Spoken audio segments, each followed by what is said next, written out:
Shalom, kasih karunia Kristus Yesus Tuhan atas kita semua, sekarang sampai kekal. Amin. Saudara, kalau kita mendengar firman Tuhan hari-hari ini, kita pasti tidak asing dengan kabar tentang akhir zaman.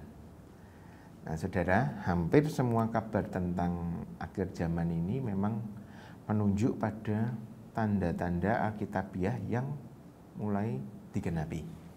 Makin ke sini, tanda-tanda yang terpenuhi ini makin spesifik. Nah, sayangnya memang ada banyak dari orang Kristen yang agak menganggap ringan tanda-tanda kedatangan Yesus kali kedua ini. Karena biasanya orang-orang ini memang dari kecil sudah Kristen. Dan dari kecil kabar tentang akhir zaman ini sudah diberitakan dengan gencar. Bahwa sebentar lagi Tuhan Yesus akan datang, berjaga-jaga.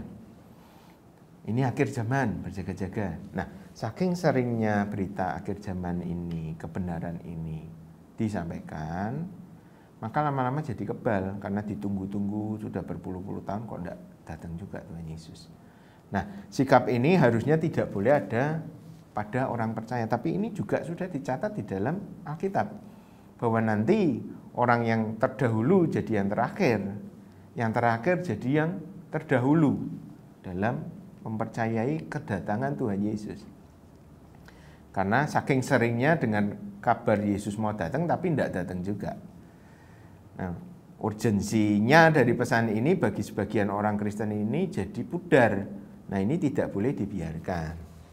Berjaga-jaga, berwaspada, karena memang Tuhan Yesus akan segera datang untuk saudara dan saya, umatnya. Nah, saudara, menjelang kedatangan Tuhan kali kedua ini ada, kalau kita perhatikan di dalam perjalanan Tuhan Yesus di Injil, kita akan tahu bahwa ada seseorang yang mendahului kedatangan Yesus.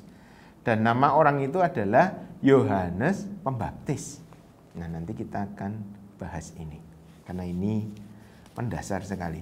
Saudara, kalau kembali ke tafsiran tadi, selain dari tafsiran Alkitabiah mengenai akhir zaman, ada peneguhan juga lewat kronologi sejarah Alkitab, sejarah Kristen. Dan kalau kita mengamati pola timeline atau garis peristiwa ini, kita bisa ngerti bahwa kita ini sekarang sedang berada di zaman yang seperti apa menurut Alkitab. Nah, misalnya mulai dari Keluaran, yaitu Musa sebagai gambaran yang digenapi di dalam Yesus. Perhatikan saudara, ini ada timeline sederhana yang bisa kita amati. 400 tahun keturunan Yakub di Mesir, itu Kejadian 15:13. Mereka menanti-nantikan Tuhan sebagai juru selamat. Baru kemudian Musa hadir. Nah, Musa ini adalah gambaran yang digenapi di dalam Yesus. Pengharapan akan juru selamat. Nah, 400 tahun sejak Maleaki, Yesus pun hadir untuk kali pertama. Ini adalah peristiwa Natal. Jadi ngerti ya, dua timeline ini. 400 tahun di Mesir, penderitaan, Musa hadir. 400 tahun dari Maleaki, masa pembuangan, Yesus hadir. Kemudian kembali ke perjanjian lama, setelah zaman Musa masuk ke zaman hakim-hakim, nabi-nabi, dan puncaknya adalah zaman raja-raja. Di sana ada Raja Saul, Daud, mantunya, kemudian ada Salomo anaknya, kemudian yang lain-lain, keturunan yang lain. Nah, kalau kita cek Bible timeline, itu tahun-tahun itu adalah sekitar 300 sampai 400 tahun setelah masa Keluaran. Jadi masuk ke masa raja-raja. Kemudian dari situ masuk ke masa nabi-nabi pembuangan. Dan ujungnya adalah 400 tahun masa sunyi. Dari Maleaki 400 tahun, baru setelah itu Yesus lahir. Nah, saudara, jadi garisnya nyambung ya. Nah, mudah-mudahan bisa difahami. Nah, sekarang pada zaman Yesus, setelah Tuhan Yesus naik, maka masuklah kepada era kepemimpinan rasul-rasul. Ada rasul-rasul, sisa 3 rasul ya, yaitu Petrus, Yakobus, dan Rasul Paulus, itu 3 rasul yang terakhir. Setelah itu masuk kepada zaman Bapak Rasuli, murid-murid dari rasul. Kemudian masuk ke zaman Bapak Gereja. Nah, kira-kira 300 sampai 400 tahun kemudian masuklah dunia Kristen ke dalam zaman kerajaan Kristen. Nah, ini ada miripnya. Masuk ke kerajaan Romawi Barat, Timur, Raja Kristen mulai dari Konstantin. Mirip dengan perjanjian lama. Setelah 300-400 tahun, mereka juga masuk ke era raja-raja.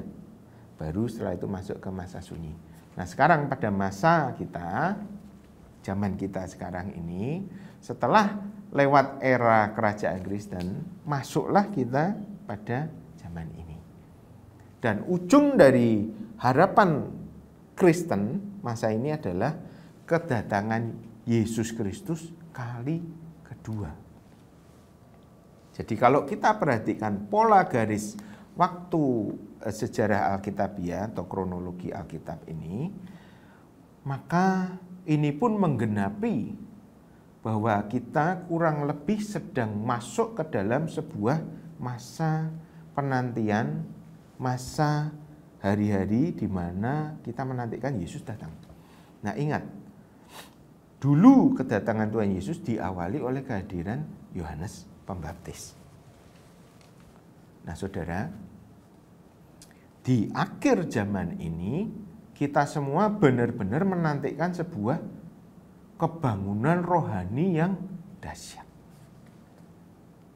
Ada sebuah perasaan yang mengharapkan bahwa Tuhan akan melakukan kedahsyatannya lagi kepada gereja sebelum dia datang kali kedua. Nah, ini ada di dalam pengharapan Kristen. Saudara, seringkali ya, bayangan yang ada di dalam benak kita tentang sebuah kebangunan rohani adalah KKR yang dahsyat, yang mana nanti ada pengkhotbah yang dahsyat, penuh kuasa, mujizat, kesembuhan, dan tanda-tanda yang ajaib. Ada hal-hal supranatural yang didemonstrasikan, sesuatu yang sangat menakjubkan seperti pada zaman mujizat pada waktu Musa dan Tuhan Yesus. Nah, gambaran-gambaran ini tentang kebangunan rohani ini yang kita nantikan ini memang tidak keliru. Bahwa Tuhan selalu menyertakan kuasa, tanda, mujizat, kesembuhan kepada gereja. Tetapi juga Tuhan memberikan sebuah peringatan bahwa gereja Tuhan harus mewaspadai segala perkara-perkara yang mengatasnamakan Yesus Kristus. Ini ada di dalam Matius 24. Kita akan baca ya, Matius 24 ayat 23. Pada waktu itu, jika orang berkata kepada kamu, lihat, Mesias ada di sini, atau Mesias ada di sana, jangan kamu percaya, kata Tuhan Yesus. Sebab Mesias-Mesias palsu dan nabi-nabi palsu akan muncul, dan mereka akan mengadakan tanda-tanda yang dahsyat, mujizat-mujizat, sehingga sekiranya mungkin mereka menyesatkan orang-orang pilihan juga. Nah, ini yang harus kita waspadai, bahwa di akhir zaman akan ada Mesias-Mesias palsu, nabi-nabi palsu, jamaah. Nah, mereka mengadakan tanda-tanda yang dahsyat dan mujizat-mujizat supaya sekiranya orang-orang percaya juga bisa disesatkan. Saudara, Tuhan Yesus memperingatkan jangan menyandarkan iman penantian kita akan kedatangan Yesus pada perkara-perkara supranatural saja. Nah, maka dari peringatan ini kita mesti mendefinisikan ulang tentang sebuah kebangunan rohani yang akan datang. yaitu dengan sebuah pertanyaan, kebangunan rohani macam apa yang akan Tuhan kerjakan nanti di akhir zaman bagi gereja. Nah, kalau harapan kita gereja akan alami keajaiban supranatural saja, maka sudah ada peringatan Tuhan Yesus bahwa sekiranya tanda-tanda itu dan mujizat-mujizat itu akan dipakai penyesat untuk menyesatkan orang-orang pilihan juga. Nah, kalau kita terhadap perkara kedahsyatan mujizat Tuhan bilang harus waspada juga, maka kebangunan rohani seperti apa yang Tuhan akan nyatakan nanti di akhir zaman? Jawabannya adalah kebangunan rohani Yohanes Pembaptis. Ini saudara, bahwa hari-hari terakhir ini akan ada suatu angkatan yang mereka tahu betul akan panggilan mereka di hadapan Tuhan, yaitu untuk mempersiapkan suatu jalan bagi kedatangan Tuhan Yesus kali kedua. Suatu angkatan yang berseru-seru di padang gurun, di padang penantian. Persiapkanlah jalan bagi Kristus. Jadi suatu angkatan ini suatu angkatan yang penuh firman, meneriakkan persiapkanlah jalan bagi Kristus. Dan angkatan Yohanes Pembaptis ini akan membawa sebuah kebangunan rohani yang dahsyat, yang bukan bersandar hanya pada mujizat dan tanda-tanda. Tetapi kebangunan rohani ini akan membuat sebuah pertobatan yang dahsyat. Kita akan baca di Lukas. Ini terkait. Lukas 1 ayat 16. Ia akan membuat banyak orang Israel rohani, gereja, berbalik kepada Tuhan Allah mereka. 17. Dan ia akan berjalan mendahului Tuhan dalam roh dan kuasa Elia. Jadi ada tanda-tanda dan mujizat juga. Untuk membuat hati bapak-bapak berbalik kepada anak-anaknya. Ini garis bawahi. Dan hati orang-orang durhaka kepada pikiran orang-orang benar. Dan dengan demikian menyiapkan bagi Tuhan suatu umat yang layak baginya. Amin. Saudara, ini yang dinanti-nantikan oleh gereja. Suatu kebangunan rohani sejati, yaitu pertobatan hati. Gereja akan mengalami pemulihan. Hati bapak-bapak berbalik pada anak-anaknya. Para bapak-bapak, yaitu para pemimpin gereja, para pemimpin Israel rohani, yang tadinya penuh ambisi, ingin menjadi yang paling unggul, yang paling terkemuka, akan mengalami perubahan, mengalami kebangunan rohani. Hati para pemimpin gereja ini akan berbalik kepada anak-anak rohani mereka. Yang tadinya bapak-bapak penuh ambisi, sekarang berubah. Para bapak Israel rohani ini akan kembali mengasihi umat Tuhan. Ini yang akan terjadi di akhir zaman, di hari-hari ini. Dan kelanjutannya kita tahu. Orang-orang dunia, orang-orang durjana akan menyaksikan pemulihan gereja. Dan mereka akan bertobat dan dibenarkan. Amin. Inilah kebangunan rohani yang akan terjadi pada hari-hari ini, saudara. Jadi kalau kita berdoa, Tuhan, lakukanlah kebangunan rohani. Itu bukan suatu pertunjukan mujizat yang dahsyat yang kita nantikan. Bukan suatu KKR yang heboh. Tetapi lahirnya suatu angkatan yang sangat sederhana. Yohanes Pembaptis. Berpakaian bulu onta. Tidak modis, tidak ngetren, tidak fashionable, tampilan sederhana, tidak narsis, makan seadanya, belalang madu hutan. Artinya bukan kesenangan perut yang mereka kejar, tetapi tujuan yang jelas, mempersiapkan jalan bagi Tuhan.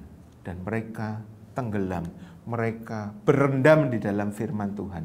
Dan firman Tuhan disampaikan, persiapkanlah jalan bagi Tuhan.